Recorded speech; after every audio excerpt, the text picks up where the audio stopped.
As we prepare for Advent, which we take up next week, we're busy and we're anticipating what will soon be among us. But there are many things that we should explore before we enter that season. Traditionally, on the Sunday before Advent around the world, Christians will think about power, authority, kingship. And there are few stories in the whole of the Bible that are as powerful as John's account of Jesus Christ before Pilate. It's a long narrative and a drama which begins at John 18:28 and runs right through to the 16th verse of chapter 19. But I'm going to read to you just a few verses from John 18:33 through to 37. Pilate then went back inside the palace, summoned Jesus and asked him, "Are you the king of the Jews?" "Is that your own idea?" Jesus asked, "or did others talk to you about me?" "Am I a Jew?" Pilate replied. "Your own people and chief priests handed you over to me. What is it you've done?" Jesus said, "My kingdom is not of this world. If it were, my servants would fight to prevent my arrest by the Jewish leaders. But now my kingdom is from another place." "You're a king then," said Pilate. Jesus answered, "You say that I am a king.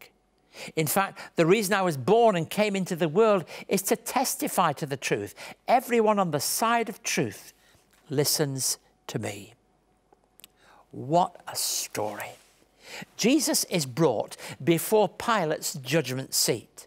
What a significant moment. He's brought before someone who symbolizes power and authority, as somebody who's been arrested, who looks as though he has no power in this world, but in point of fact, the only person in the whole of the world that's ever been born that has power is the one that has had it taken from him, helpless, and now sits before Pilate.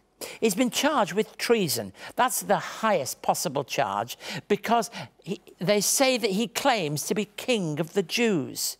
He makes this claim for himself. It's what really annoyed them. You can imagine how it annoyed Herod. You can imagine how it annoyed religious leaders and even Pilate, who tries to get out of this situation by saying he's not a Jew and all that goes with it, really must be challenged by it.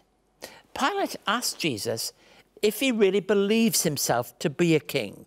Now, that's a profound question, because he's not saying just, are you a king? He's saying, do you believe yourself to be a king? He's really asking about self-perception. And Jesus' answer could appear to many people who read it for the first time to be ambiguous. You say I am a king. Now, Pilate might say, I didn't say that, not at all. He said, it's your people that say that's the charge. But Jesus not only accepts the title, but I think he redefines it for all time. So that as we begin Advent, when we understand power and authority and kingship, that whole story that the one who is the king of the whole world is born as the weak, helpless baby child at Christmas, and through to the powerful stories of Easter, he's not so much a king of this world, but a king of truth. Now, the model of kingship in the world is awfully challenging because wherever people understand royalty, it can often be in a hierarchical power base. The kingship of Jesus is very different. It's seen in his humility. It's seen in his willingness to become part of this world, humble himself, that whole truth in Philippians chapter 2 and elsewhere of one who emptied himself and became nothing and died upon a cross. Even a cross. That gives us a different picture, a very, very different picture. The one who eventually will have a crown of thorns placed upon his head. So before we move to Christmas, before we rush into that season of Advent, we say to ourselves, really, what is the kingship of Jesus all about? Well, I think that we ask that question, we reflect upon it in the context of the interrogation of words that was going on at the judgment seat with Pilate at that time.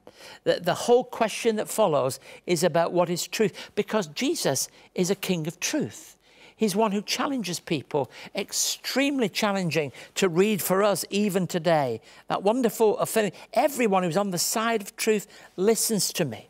So he might be saying, even to Pilate, if you really were on the side of truth, you'd listen to what I've got to say.